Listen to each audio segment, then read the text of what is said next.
مستەفا کازمی یەکەم سەرۆکوەزیرانی عێراقە لە ماوەی پۆستەکەیدا توانی بێتی دوو سەرۆکی یەک لە دوای یەکی ئەمریکا لە کەمتر لە ساڵێکدا ببینێت و تێیدا قسە لەسەر کشانەوەی هێزەکانی ئەو وڵاتە لەسەر خاکەکەی بکات.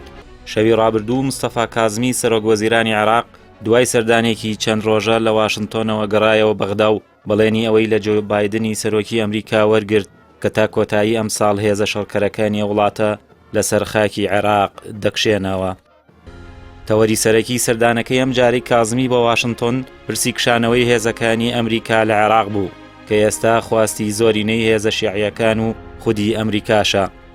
کازمی لە تویتێکدا ڕایگەیان تا سیویەکی کانونی یەکەمی 2021 تەواوی هێزە شەڕکەرەکانی ئەمریکا خاکی عێراق جێ دەهێڵن، ئەوەش لە ناو ڕێککەوتنی استراتیژی هەردوو وڵاتدا جێی کراوەتەوە. جگە لە پرسی کشانەوەی هێزە شەڕکەرەکان بەردەوامی پشتیوانی دارایی بۆ عێراق بەشێکی دیکەی گفتوگۆکانی هەردوو لابووە. بە کشانەوەی هێزەکانی ئەمریکا لەسەر خاکی عێراق پێشبینی دەکرێت حکوومەتی عێراق ئەوەندەی تر بکەوێتە ژێر هەژمۆنی میلیشیا شیعەکانەوە و بە ئەندازەیەک هاوشێوەی ئەفغانستان کەمترین ناوچە لە ژێر دەسەڵاتی حکوومەتدا بمێنێتەوە. جیا لەمانە پرسی هەڵبژاردننی پێشوەخت کە ڕۆژ بە ڕۆژ ئەگەری بەڕێوەبردننی لاوازتر دەبێت لە سەردانەکەی مستەفا کازمیدا باس کراوە. جەخت لەوە کراوەتەوە کە پێویستە هەڵبژاردنەکان ئەنجام بدرێن کە داواکاری خەڵکی عێراقە.